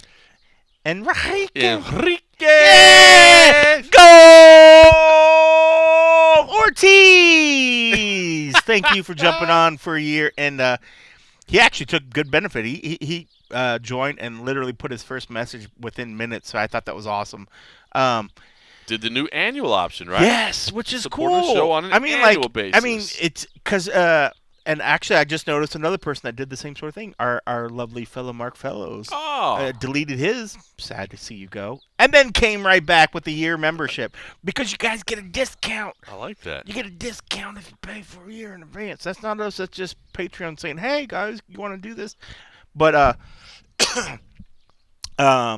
yes, I mean, there's no better access to just be able to talk shit and tell John that he's a fucking asshole racist than that. And he's not, but whatever. But that's what it's there for, is to be able to chat and talk. And even me and John were talking more today that we want to keep doing more. And this is even outside of the chats and outside of other stuff. And I'll give you a teaser in the sense that I know we talk about being able to give stuff before. We're hoping to do either a monthly sort of giveaway or a quarterly giveaway. I know myself has over time has accumulated programs and media credentials and things of that sort. While my credentials wouldn't be as cool as John, but I am going to put them out there just as John will as well. And we're hoping to do some sort of giveaways or something. We'll figure that out just to start rewarding you guys. I mean, outside of the fact of doing chats, doing things to where we can chat and just shoot the bull with you guys. You guys are shaping the way that this sort of goes, and the interactions and the conversation with you guys have become a wonderful part of the day. So I appreciate you guys, and I know we say it, but we just want to say it again. We appreciate that sort of stuff, but do know that we are trying to find other ways to do to be able to reward you guys, and so whether that's chats, live chats, streaming, other stuff, but we need to step it up. I told John we need to step it up and do some more giveaways, and part of it's the fact that I'm going to run out of closet space eventually. That all these programs and other shit that I have no one else. I told him I can only show my family members my programs and an old fight gear once every 5 or 10 years before they just tell me to stop showing the same stuff. So I might as well give it away so you can do the same to your family. We'll figure something out with that sort of stuff. But like I said, other ways to just give back. But if there's an area where you want to have direct access to it, Patreon is definitely that way. My OnlyFans is still private right now. What's the point of an OnlyFans? It's private. Because I don't want anybody judging me. So I'm going to change it to Only Me site, not OnlyFans. Yeah, I would. We're not giving away memberships to that site. That's for sure. We don't want to do that. No one wants that one. All right, if you have something you don't like, let me tell you about how you can subscribe to my Only Me site. They will get nudies that they'll never forget what they look like. All right, USC. We've been rambling today forever. It's got to be the Jameson, I know. But so we'll burn through this. USC on ESPN 21. Speaking of, we didn't tell them. We didn't set up the situation. We did. We started with some PPR. But for all those that were criticizing the light sheet and actually who wanted to write us checks and send them first class mail super post because our beer situation had changed, we fixed the fridge. We did. Award winning. We're back at the award-winning, and hey, so today, and Cold Coffee was even hitting them up. I was the hard going push hard on social today. media. I went hard today. So there's the thing, and I think it was Hans that reached out. I think Mark probably is already on it, but that whole PBR was pushing out a thing today, and it was with this Untapped app, and they're trying to beat. There's like a bracket going on, and they're trying to compete for check-ins where you're checking in whatever. So I told Morgan, I was like, dude, we need to step up our game. We need to help him out. And PBR liked it, and maybe they didn't retweet it, but they liked it. And so It's a start. So it was like, well, hey, so Morgan, when he hit me up and was like, hey, I'm on my way over to the studio, I'm going to pick up some beer. And I said, well, if there was only a way we can get them to sponsor us, then you wouldn't have to go to the store. And PBR liked the tweet. Doesn't mean that they actually responded and said, well, hey, let's talk more. But, hey, if you have a penchant to be able to control people like Hans Dusseldorf, whatever his name is. Hans Molenkamp told me he could get the deal done. He said, you're struggling to get the deal done. Hans, He's like, make it work. Hans can get the deal done. Hans could get it done. So feel free to bug PBR and tell them how they should help out the MMA Roadshow, the #1 MMA podcast that supports PBR. I think we're probably the only MMA podcast that supports PBR. Gotta be. But we're the best one that does. But feel free to do that. One of one is still first place as far as I'm concerned. But yeah, so today medal. we're back to for those that were worried for us, the lychee beer is gone, and we are back to award-winning red, white, and blue, American-born and bred Pepsi Blue Ribbon with a little Irish flair of the Jameson for all those that are still celebrating St. Patty's Day. Except that the bottle is now empty. I'm not sure how I that have happens. another one in there. Oh, But sorry. we won't. I won't bring it Sir, out. we have weigh-ins in the morning. And I'm not gonna bring that up, but we have another one in there. some people in our company have missed events recently. Who did We that? don't want Oh, that but to we should happen. probably. Hey, that was the catalyst. All right, so do people know? I guess people don't know. So I mentioned it on and a half last you? week. Well, I mentioned it, and then I I immediately didn't said, listen, but now I should have. and then I immediately said, I don't know if I should actually be talking about this. So I missed the morning wake up to go and test and quarantine, which this is one of the things that, it's one of those small things that they're like, hey, if you want to attend the event, you got to do this thing, but it means getting up at the crack of fucking dawn, driving your ass to a hotel, getting your throat swabbed, and then sitting in a hotel, and then getting up to be able to work. It's a pain in the butt, but luckily, with the loss of cold coffee at their event, the UFC was so distraught and was so upset. They sent out an email just the other day and said they're not going to ask people to quarantine at the hotel on fight day. If you're good, we have to go Locals test on cannot Friday. quarantine at home. This Locals is a do not have game to- changer. This is a game changer. I've been for the last I don't know, year or so, but every It's week been a I've been year. getting Isn't that up crazy? and I've been going to the Holiday Inn at 6:45 in the morning on Saturday, Yep. taking my test, and then I will be honest with you, then I just go immediately back to sleep. I lay down and go to sleep. But it's just but you still it's got to just get up. You got to get up it's a at full the crack of day dawn. commitment to these fight events. That's you know what I it. mean? I find myself being more tired than I want to be at the end of them just because I've been there all day long. Yeah. So, yes, it is a nice development. We said the world is moving forward a little Yes. bit. We're making change. Now, again, we are still asked to quarantine at our house after we take our test on Friday. Yeah. We are still asked to, not go anywhere else, stay within our home. But I'd much rather stay in my home than stay at the random room at the Holiday Inn, Yeah. which smells like weed and cheeseburgers. Because I'm right next to your room. All right, let's talk about the rest of this card. Listen, Tai Tuivasa is facing Harry Hunsucker, who stepped in on a last-second notice. If you want to hear our good friend Oscar Willis have an incredibly uncomfortable conversation with Tai Tuivasa, make sure you check out the end of that scrum as he was trying to get Tai to bite on the awkwardness You of wanted him to say cocksucker. Yes, of He Harry's did it. last name. And Ty took the high road and actually off camera said, I'm not going to say something like that about his name, That's his a- family that would be name. ups- His that blah, would blah, be- blah. So that was funny, just because it was our good friend that crashed and burned there. But here Which was he something. asked us beforehand, just behind the curtain. He's like, "Do you think that'll work?" And we're like, "Yeah, okay, yeah, go for it. I think so." And there's a 50-50 chance that the line in question will work, and there's the possibility that it bombs. Yeah. It still worked for me because I had great joy listening to it. I thought it was a It wonderful. didn't make the hot tea highlight reel. We'll say that, but he moves on. Luckily, he doesn't worry about it too much. But here, okay, listen. Surprise fight alert that you need to be interested in that maybe you weren't before. Oh, do I tell. would say that maybe you should have been anyway. I think it's going to be a lot of fun. Adrian Yanez, Gustavo Lopez, I think is going to be a fun fight. Two bantamweight prospects yep. very early in their career. But this thing got really intriguing really fast, and let me tell you why. Basically, Gustavo Lopez came in and started talking, and I'm going to pick up again middle of his interview. But we weren't really trying to stir the pot so much. We were just asking about, Weren't you? what it's like. He got his first UFC win. He's facing a guy that has a little buzz around him, that has a little hype around him. What are the thoughts? And Gustavo Lopez, he brought the fire, man. This dude, he brought the heat. And so you need to hear a little bit of this. So a fight that maybe wasn't on your radar that should be after this man speaks, Gustavo Lopez.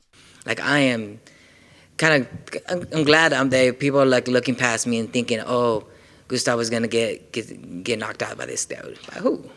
Like who is this random Yanez dude that supposedly has good striking and good footwork? I'm like, could he swim? How deep in the waters can he swim? Does he like there's some interviews say he likes to scramble, likes to wrestle. I'm like, you don't like to wrestle. Wrestlers don't like to wrestle. I'm gonna put you in some deep water and he's gonna get drowned. That's awesome. I was going to ask you what you thought about this matchup, right? Because I feel like he's got a lot of hype around him. You know what I mean? Like what? People are looking at him as this Talk super prospect or whatever. Talk to me. Who he beat? Who has he beat that is like, oh, he fought like the Marabs, the fucking guys in the UFC. He's doing well. He will be a good fighter. But I'm gonna ruin his night. I'm gonna ruin a lot of people's. His whole hype is gonna get taken off. I'm a different animal in this game. You know, with the World of Sharks, I'm that megalodon dude that gets you in the waters, and I'm gonna drown this dude. It's different. I'm a different beast. Even when I would fight Burchak is an amazing grappler, and he's like, bro, you're different. My coaches at 10 Planet are like, bro, they've never seen no one like you. I am a different animal down there. And when the World of Sharks, I'm that big monster's gonna drown these guys. That's awesome. Can't say it much better than that. Let me just say last thing then. What kind of fight are you expecting here? I mean, he's had some quick finishes, right? So, I mean, do you feel like this is a fight that comes out and you get it done early and there can be something spectacular? Or do you feel like, you know, in order to drown him, you gotta take him to the deep waters of the rounds as well? I could drown him in the first round. It doesn't take much for me to get so the moment I get a hands on this guy, it's gonna be a bad night for him. He's, you know, and for him, he's a guy that loves to come pressure. He's a guy that loves to come forward. Let's go. Let's get close to me. Let's see what happens. You know, he's like we talked about some interviews that he's hoping to knock me out. He's hoping.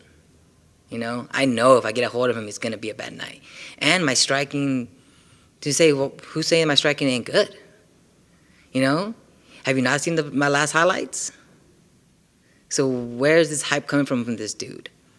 I'm gonna ruin this guy's night. He's gonna have an amazing trip. I'm gonna go out there, put on a show, get that bonus, and just fucking take off. I'm gonna go out there and I'm gonna murder this guy. It's gonna be a bad night for him. Are you always this fired up before a fight, or is there something about this one in particular? No, I get during fight week I get just super focused. I'm in a point in my life that I'm just the happiest I could be right now. Everything in my life is well, family's good, everything's happy, and I've changed my outlet in life of just being grateful for where I'm at, and I'm super happy. Things are just amazing. I have so much going on in the world other than just fighting. I have this new business that we're starting up with this fashion designer called Camille Flawless, and she does like high-end dresses with these stones, Swarovski stones, and these are like $10,000, $20,000, $30,000 dresses. So I partnered up with her because me having my bachelor's in finance, I could help broaden the business, and her being the artist she is, she could do what she does. So I'll connect my people with her people. We have a trip to Miami after this to go do some more business, go look at a shop we're gonna buy. And then I have my other company, Team Hustle, at Las Vegas, that we have a big meeting with a bunch of investors the next week, you know? This fighting is not all I do. I'm a super intelligent dude, and when I get into the cage, when I get to this point in my life that I'm intense right now. I just want to get a hold of this guy. We got this notice 16 weeks out. Long time out. So we had a lot of time to study this dude, to know what he's doing, work on my striking, work on my defense, work on my movement. You know, if he's gonna throw, come at me, man. Let's go. You think I don't have a chin? Like, have you not seen the people I fought? Like, where does this dude come from? Well, I was going to ask, do you think it's something to do with the fact that he's coming off the Contender Series, right? We see a lot of momentum from those guys coming into the UFC from that outlet, so maybe that could be it? It could be it. It could be the two highlights, you know, that he had. Great knockouts, but against some random-ass dudes. Name me the guy he fought. Right? You know, it's like, oh, he fought Marab. Oh, he fought, you know, Anthony Burchak. Oh, he fought these. Who's he fought? You know, he had some dudes. Victor Rodriguez. Who's that? It's a guy he just fought. Yeah. So who is he? Yeah. It's like, you know, I'm sure he looks talented. He has great striking. You know, he might be good on the ground, but he's not a monster like me.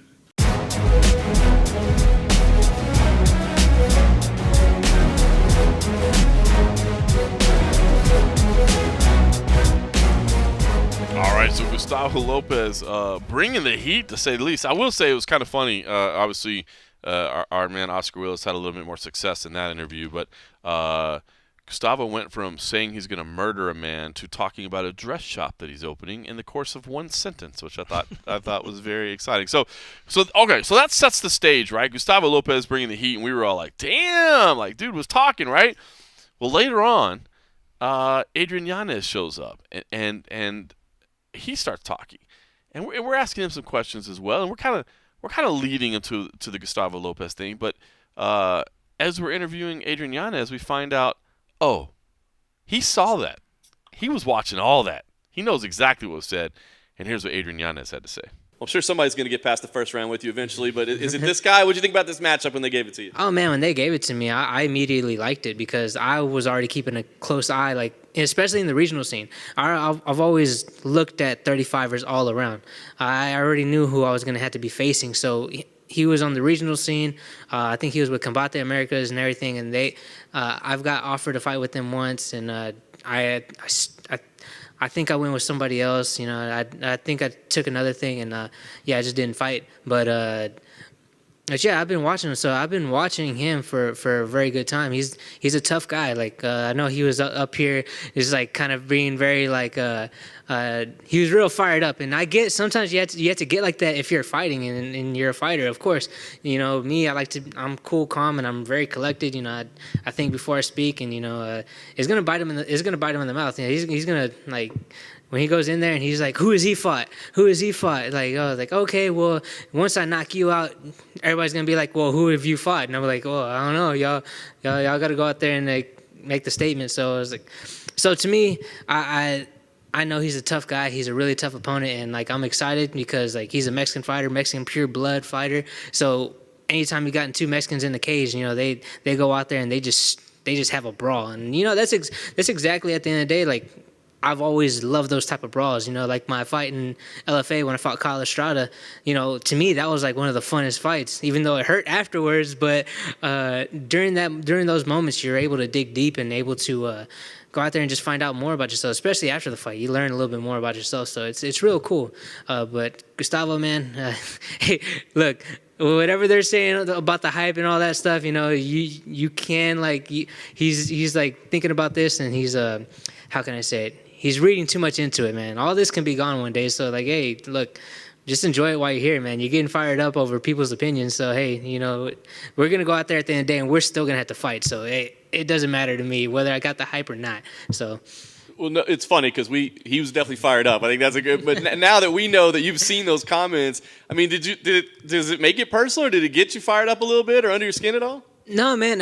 At first, I was just like a little bit shocked. I was like, oh, where's all this hostility coming from? And I was like, you know, every single time we go in, like I'm talking about an interview, he's like, nah, he's a tough fighter. I was like, you know, but some people had to get themselves fired up. You know, I like honestly and truly, I do respect the guy. I do respect his skills. You know, I like even myself right now, like I know he was saying, who has he fought? Like, of course, I have those thoughts in my head all the time. Who have I fought? I was like, and this is why, like, I'm here in the UFC. I want to fight everybody, and it's one of those things for me that I just know is like the next guy's gonna be who I fought, and also at the same time for myself, I'm always thinking is like I want to be at the top of the killers, so I want to be able to like when you look back at my resume, be like, oh, he fought all these guys. So you know, at the end of the day, like whenever it's me and Gustavo, I go out there and get my hand raised. He's gonna be a part of my record, and he's gonna be like to me, he's a notch in my belt. Like, he's a big notch in my belt because he's tough, he's gritty. Like, he won a belt in another organization. And then, like, I seen him get dropped, but he comes back up and he still pushes forward. So, like, I respect the guy and I respect, like, how, like, his fighting style and he doesn't quit. But I'm going to put him out with a shot where he doesn't get back up. Last thing for me then, that might be, I was going to ask you what you see. I mean, do you feel like you need to go out there and do something, you know, make a statement again? Or how do you, or is it just about winning?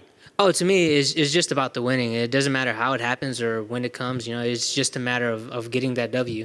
You know, like I said, like I know he said hope. Like he's like, oh, he's hoping to knock me out. I was like, yeah, of course, I'm hoping to knock you out. But at the same time, I know what I have in front of me. I know if I hit him with a shot, you know, and he drops, he has the ability to get back up and still fight with a clear mind. So I I take a look at that, and I know what I'm looking at. I know what I look at before I go into the cage and before I go into a war, and I'm ready to go to war with him. But at the same time, if he gets hit with a headshot, and he falls out, then hey, that's completely great with me too.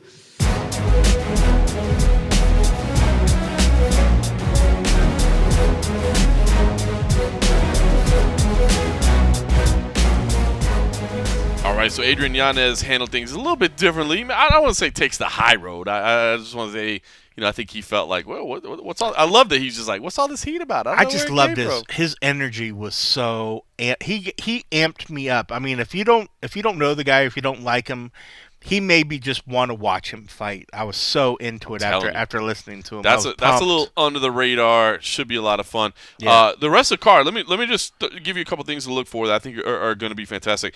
Max Griffin, Song Kenan. I think that's going to be a great fight. Max Griffin.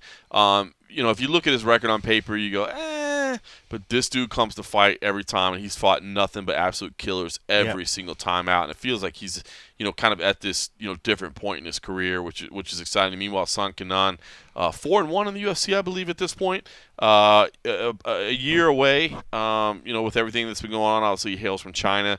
But I think this could be an absolute banger as well. So I do think this main card could be very exciting. Kicks off with a women's strawweight bout, which is interesting that the UFC put this on ESPN as the opener, because both these fighters are making their debut with the promotion. But I think it goes to show their faith in them. But Cheyenne Bays versus Montserrat Ruiz, I guess it'd be Ruiz. Sorry, she's Mexican, not. I was gonna say, well, even today they kept referencing a different name. Conejo, which is rabbit. I only know that because of my wife obviously is from Mexico. So yeah, Montserrat Ruiz or Montserrat Conejo, if you want to, which I believe is rabbit. I don't know if it. Now I'm gonna go home and ask my wife. I can't remember. She's gonna ask I think Eli. Conejo Eli is rabbit, probably knows. But I think she told me there was like Conejo de Chuchu or something as like a rabbit train, like a character. Yeah, that sounds terrible. I don't know what it is. There was. I remember she told me there was like a character that she liked as a kid or something. Conejo de Chuchu or Conejo de... I don't know. Well, anyway, that makes sense. It's rap. Well, Anyway. I mean, also, too, just obviously this would get my fight of the night. Of course. But there's also the reason, one, while these are two prospects, I can understand why they would want to put them on the main card. But these are also two very, very attractive females. That might have very well been the figuring out here. When it's But check this out. So there's two really cool stories outside of them just being good-looking women. Cheyenne Bays and JP Bays. Sorry, it's hard to not say Bays. It's hard not to say Bays. Like, please just spell it with an A. Yeah, it's Bays. But obviously a married couple. Now we have seen a married couple in the UFC before, even fighting on the same card with Montana and Mark De La Rosa. They did not both win on the same night. These two are trying to be the first married couple to win on the same card in the UFC. So that's pretty cool. And they're both making their UFC debut together. So that's one cool little storyline. Here's the other. They both fought on the Contender Series, but not on the same card. Right. But not on like a proper UFC. Correct. Sort of so now they're both making their UFC debut. They're doing it on the same card. So that's one cool little storyline. Here's the other kind of interesting storyline as well. Is that Cheyenne was preparing to fight Emily Ducote in Invicta, and no, take that away. It's that time. Emily was fighting. Montserrat Ruiz was preparing to fight Emily Ducote in Invicta, and Cheyenne was basically the stand-in. She was the stand-in for Montserrat. She was doing the sparring. That's who she was. She was supposed to imitate her. She was supposed to make her moves, and so she studied her. That's it. And then the fight didn't happen, and yeah, that would have been a way better storyline if I hadn't as much Jameson at this point. But you're right. The fact that one thing when so people don't, if you watch the virtual media day stuff today, they were separate. When we had them, John put in the request, and so we had them both together. And it was really, really fun to see the interaction between a married couple, both fighting on the same fight card. I was actually super, super happy for him. She's beautiful. He's a good-looking dude. You're so happy for him. And they were like, it's like the young love, but they're also at a young point in their careers, fighting for the biggest organization. And I loved hearing their stories of what they were trying to do for their families, and it was just so exciting. And but yes, it's a very unique situation where her husband is opening up the card. she's opening up the main event, they're able to kind of corner and be there for each other, which is absolutely just fantastic. Pretty cool. They're going to corner each other in the same night. It's so night. unique. How stressful. If there was even just a training partner of me, I would think I would be absolutely just fucking nervous wreck. Yep. Let alone the person that is my partner. And I'll tell you what, I said it during the interviews, and I'm going to say it again now. Cheyenne has the tougher assignment because JP, he's starting off. Yeah. He gets his fight done, and then, especially if he wins, it's going to be super easy. Now, if he loses, it'll definitely be easier. It'll be tough. It'll be tougher. But either way, at least his fight will be done, and then he can go corner his wife.